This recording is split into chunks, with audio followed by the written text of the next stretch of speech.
Mr. Dangote, you have previously complained about the difficulty of traveling on a Nigerian passport across the continent. Has it become easier? Even an hour ago, I complained to President Kagame. At least you can come here visa-free. No, here is the best example, but I told him that, yes, as an investor, as somebody who really wants to make Africa great, I have to now apply 35 different visas on my passport. And I told Mr. President, I said, Mr. President, I really don't have the time to go and be dropping my passports in embassies to get a visa. But you see, the most annoying thing is that, yes, if you are treating everybody the same, then I can understand.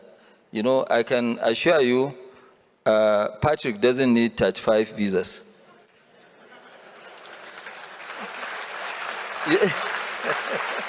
No, I said that. What I'm saying, you have... You do not... You don't need 35 visas on a French passport compared to a Nigerian passport. 35 visas on French passport. No. But, you know, so which means you have a freer movement than myself in Africa. Yeah. But you have, I remember that there are 3 countries, Uganda, Kenya, and Rwanda. You have 1 visa for the free when you are a tourist. This is true. I've done it. So it's good. So you can expand it. It's a question of will. But I think all what is moving on about community between Africa, it's up to the African leaders to decide, will be good for Africa. Yes, but it will change. And what I keep saying, right now, our main job is to make sure the regional markets, they all work. Okay? Once they work, then we can now go to AFCTA. But the AFCTA also, we need to make sure that it works. We cannot have a very, very promising continent, and our intra-trade is less than 16%. Okay, so we Africans will have to do it.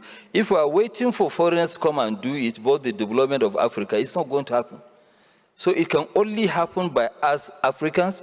We must risk our resources and make sure that we lead. Then we will have people who actually trust and believe in Africa, like Patrick, to come and help us to push to the next level. I complained recently about Nigeria requires me to pay $215 for a single entry 1-month visa every time. Biometrics is $170. And I said, as an African, as a Kenyan, this seems unfair.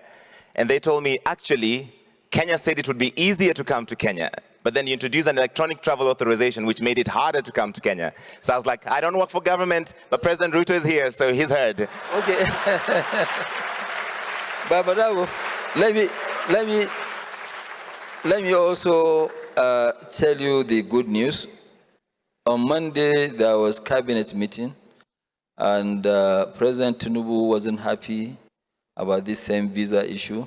And I can assure you, in the next couple of weeks, you'll see a massive reform in terms of visas going into Nigeria.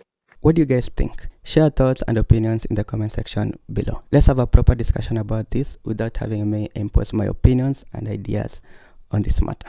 Give this video a thumbs up if you liked it, so that the YouTube algorithm can know that this video was so much interesting and share it far wide to more avid viewers just like you. Subscribe and click the notification bell if this is your first time watching these videos, and so that you can be notified as soon as we make a new upload on videos just like this.